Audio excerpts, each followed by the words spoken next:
Di sebuah desa nelayan yang terletak di tepi laut yang tenang, hidup seorang nelayan tua bernama Pak Joko. Dia adalah orang yang terampil dalam menangkap ikan dan memiliki pengetahuan yang luas tentang lautan yang luas. Suatu malam, ketika cuaca laut terlihat cerah, Pak Joko memutuskan untuk pergi memancing sendirian. Meskipun ada desas-desus tentang kejadian misterius di laut pada malam-malam sebelumnya, dia tidak memperhatikannya. Baginya, laut adalah rumah kedua, dan dia merasa seperti dia memiliki kendali atasnya. Namun, ketika dia berlayar ke tengah laut, perasaan ketidaknyamanan mulai merayap ke dalam hatinya.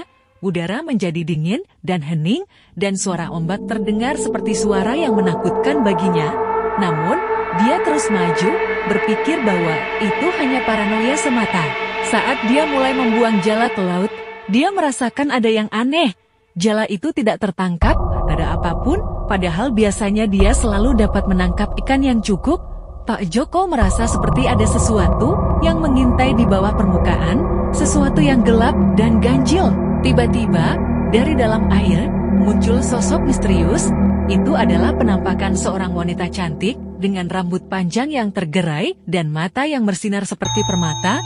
Pak Joko terkejut dan hampir jatuh ke belakang dari perahunya. Wanita itu berbicara padanya dengan suara yang lembut, meminta bantuan untuk menemukan putrinya yang hilang di lautan.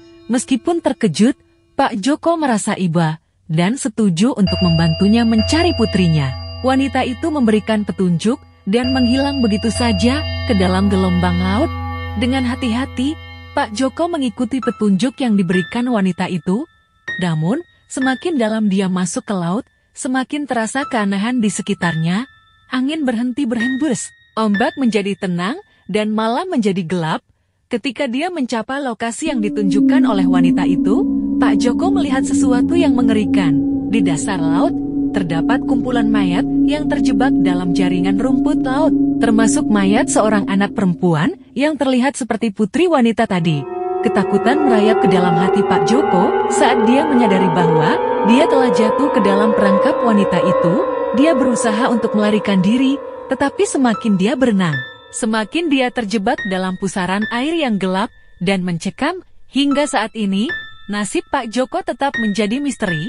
Beberapa penduduk desa percaya bahwa dia jatuh korban dari makhluk laut yang ganas. Sementara yang lain mengatakan bahwa dia mungkin terjebak dalam kutukan wanita misterius itu.